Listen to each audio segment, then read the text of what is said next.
gonna watch that laid in America. Please don't. Please don't. Hello, my name is Pinely, and I want to welcome you here for the very first time to the YouTuber Film Festival, my brand new series in which I plan on watching and talking about every single YouTuber movie in existence. I'm gonna do it. Watch me. Now, I've already talked about all these ones outside of the series, and now it's time to talk about a movie that I keep forgetting that existed. A movie in the name of Laid in America. And I think I'm not alone in this, in forgetting about this movie. In this recent podcast KSI did with Steve-O, he couldn't even remember the names of the directors he worked with. Who made it? It's these two guys who made it. I've forgotten their names now. But yeah, they were pretty cool. Come on, KSI, you got this. I should remember their names. Oh well. Now this movie, Laid in America, was released all the way back in 2016 to wide critical acclaim. Just kidding. It was apparently the most pirated movie on the internet for like 2 months because I guess no one wanted to pay actual money to see it. And KSI got really angry at everyone. He made a whole video about it being like, "Oh man, you guys, stop pirating my movie. Why would you do this to me? Think about the directors who worked on this." I should remember their names. Which, obviously, made everyone want to pirate it even more. Now this movie, as the title suggests, stars the greatest YouTubers of all time, Casper Lee and KSI. Actually, this is unrelated to what I was about to say, but look at how bad this movie poster is. The proportions between their heads and their bodies are so off. Their heads are massive. This might be fine for like a thumbnail or something, but for a movie poster, it's so jarring. Anyways, Casper Lee, KSI, they seem nice. I think that what KSI is doing at the moment with his boxing and rapping is pretty cool. Honestly, I don't mind them being in this. Essentially, they're just actors doing a job. Originally, I just thought they did this whole thing for a paycheck because, I mean, the movie sucks. What other reason would you have to be in it? But in that Steve-O podcast, KSI said that he didn't even get paid for it. I don't think I actually remember me getting any money. So, what? Did anyone make money off of this? If this is the case, the only reason I can think of this movie's existence is that it was made as some kind of tax write-off thing. Other than that,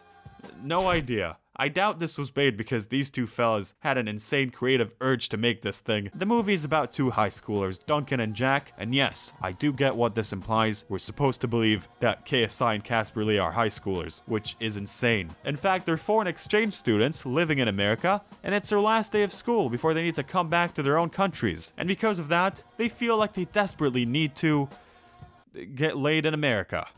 Wait, that last bit kind of reminds me of something. A movie about two losers in high school trying to get laid on their last day of school. Oh man, that sure does ring. This movie is pretty much a crappy Superbad ripoff, and I really hate it. But we'll talk about the many similarities between them a bit later. For now, let's just focus on Laid in America as an individual work of art. This thing is such a mess. It barely feels like a movie. It's just a collection of events. It's completely void of any kind of substance, like, at all. At times, it's like this movie is a peek into the mind of those idiot pickup artists. I feel like I now really do understand how these asswipes see the world. It's literally just a movie about two guys who wanna fuck, and then, spoiler alert, they do it. This is the first shot of the movie. This is how it begins. It essentially foreshadows the fact that this thing is really gonna suck. KSI and Casper are in a call with this coach who's there to teach them both how to sleep with women. Here we get to learn about their very interesting dynamic. Casper Lee is sort of the nice guy out of the two. He's the good guy who has a lot of respect for women, while Duncan is all like, "Oh man, I want to bang. That's all I want to do in my life. That's literally the one and only motive that I have." So they show that coach what kind of moves they got on that nice doll, and somehow, in some crazy turn of events, the two of them end up actually making love to it together. Which sounds kind of odd. Sounds a bit weird, but it's actually not weird since they're best friends. I know that because they say it in the movie. Jack, my best friend, nothing is weird. Thank you, movie. I really appreciate it for making it clear. I mean, they could have maybe shown us that they're best friends through different kind of scenarios or their actions if the script was a bit better, and maybe if these guys were better actors and if it was better directed, but man, I don't know, that sounds like a lot of work.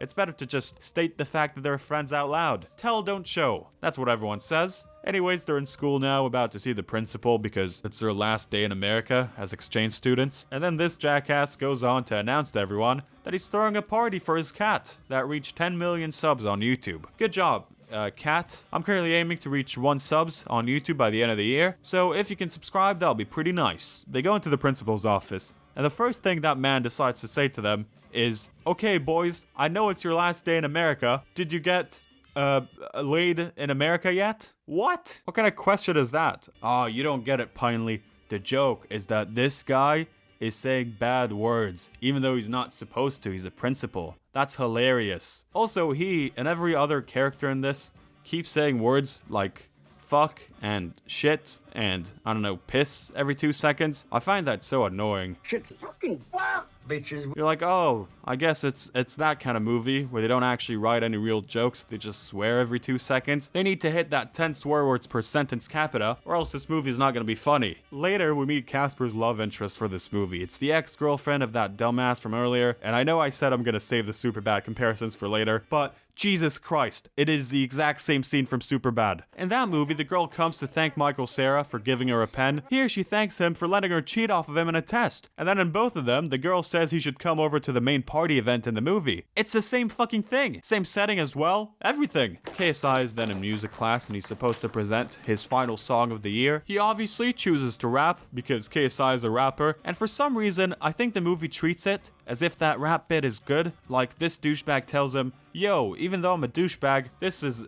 fire. This girl even offers to sleep with him after that because his bars were that good. And then later on, the douchebag even goes on to steal that very song and perform it at the party. But it stinks. The song is so bad. It's 50 times that I'm gonna make you all my bitch.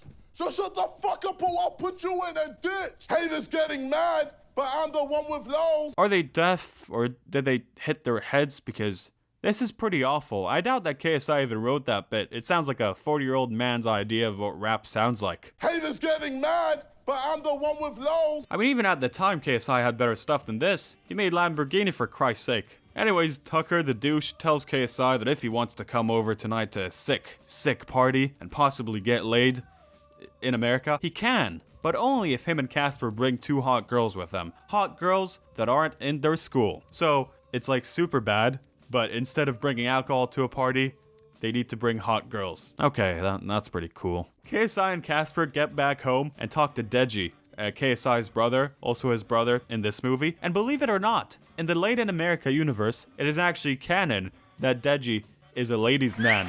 It's canon that Comedy Shorts Gamer gets a lot of girls. That's funny. So they're like, oh, the great Deji, the Comedy Shorts Gamer, please do tell us your secrets. Tell us how we can possibly get laid in America. Deji tells them all about this app that's kind of like Tinder, but for blind dates. Because according to the movie, these guys are so unbelievably ugly that they surely wouldn't be able to get a date by showing their faces. Also, maybe I'm fixating on this too much, but on this dumb, made-up app, the only person who gets to hide their face is the guy. The women have to show their face. They don't even get to see how the person on the other side looks like. They just have to wait there to be picked like meat on the market. They don't get a say in any of this. So they lie on the app about being rich and eventually get kidnapped because of it. Kidnapped by who, you may ask? This magnificent couple. The comedian Bobby Lee is actually part of it. Now, I think that the guy is a very competent comedian. I think he's great. But sadly, that doesn't really matter because the script he has to work with sucks so much. When him and his girlfriend talk,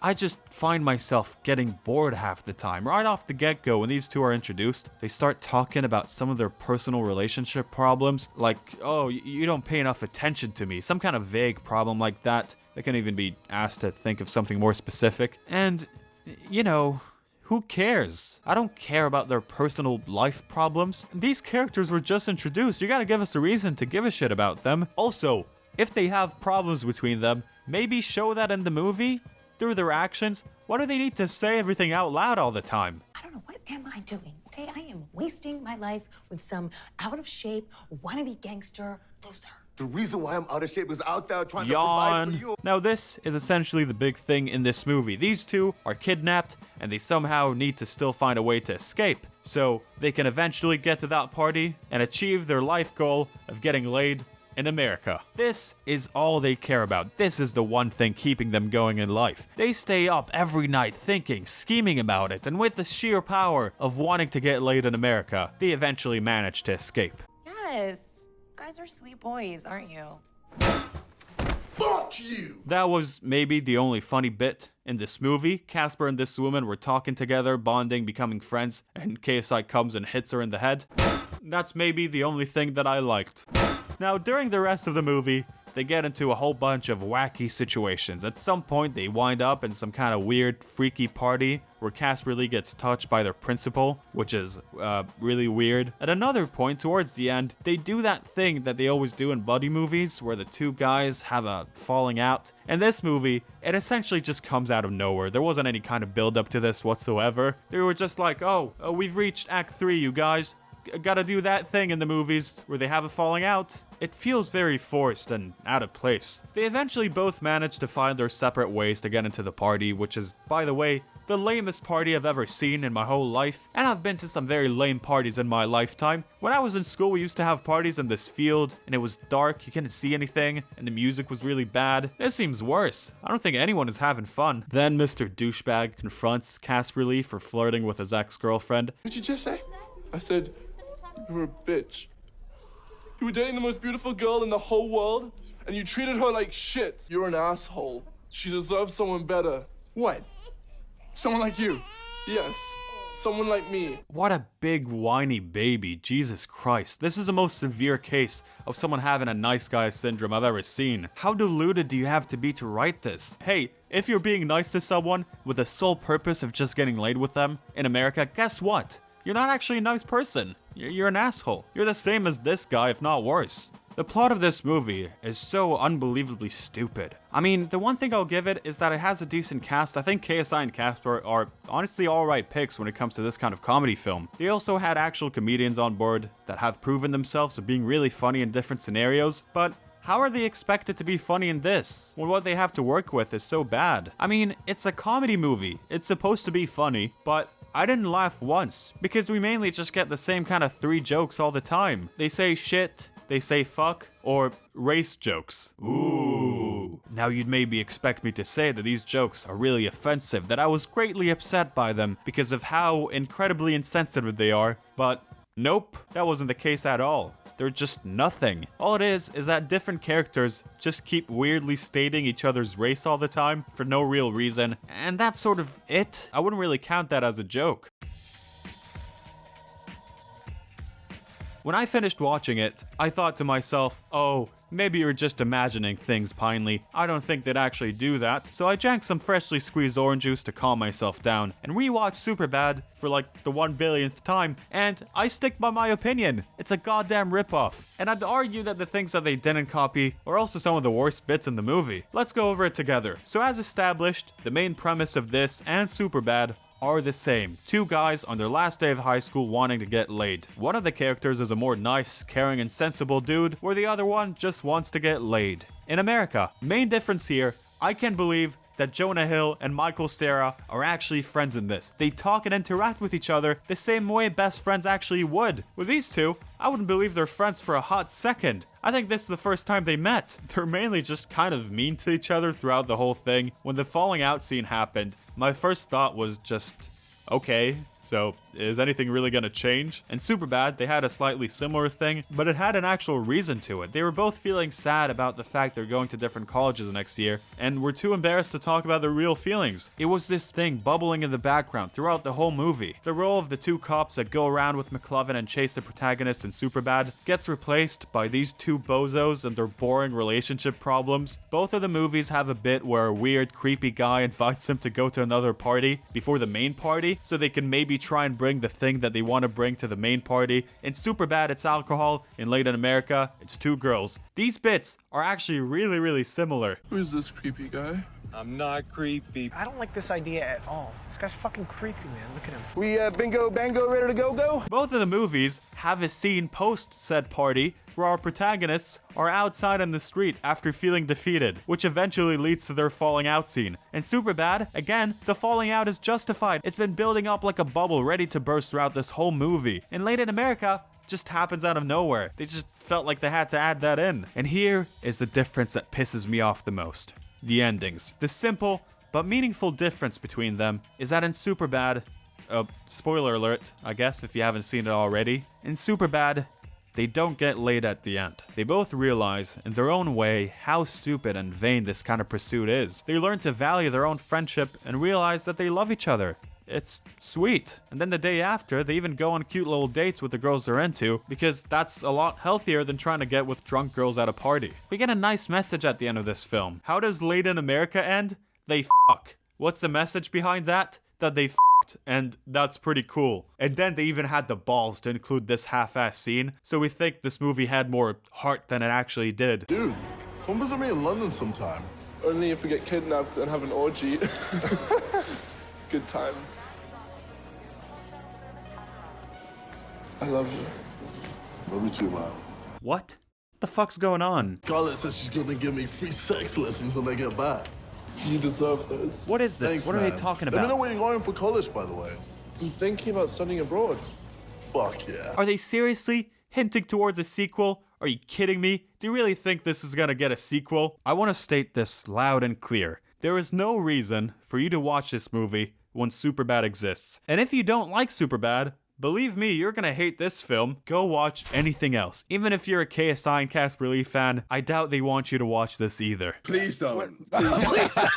Now, like I said, this is a series now. It's the YouTuber Film Festival. So I'm now gonna rank this movie compared to all the other YouTuber films I've seen. This includes YouTuber short films as well, so we got a whole bunch of them. Ta-da! Don't be fooled by it being placed in the middle area. It's just that I didn't really enjoy watching any of these movies, which made making this list a bit difficult, but I do stand by it. Trisha's short films sucked, but they were pretty funny. I got a kick out of watching them. Smiley, hate that thing. Straight to the bottom it goes. And Taboli Flea, also awful, is only slightly above it. I made a playlist of all of them for your viewing pleasure, so have fun. It's in the description if I remember to put it there. Let me know in the comments, what do you think of my list? Does it suck? Make sure to tell me all about it. Also, suggestions for future movies to talk about are more than welcome. This is a series after all, and if you've reached the end bit of this video, make sure you sneak into your comment the word late, or laid. Actually, you can have both, either or. I don't really care. And that way you can be a part of our secret little boxer club. And the other people in that secret little boxer club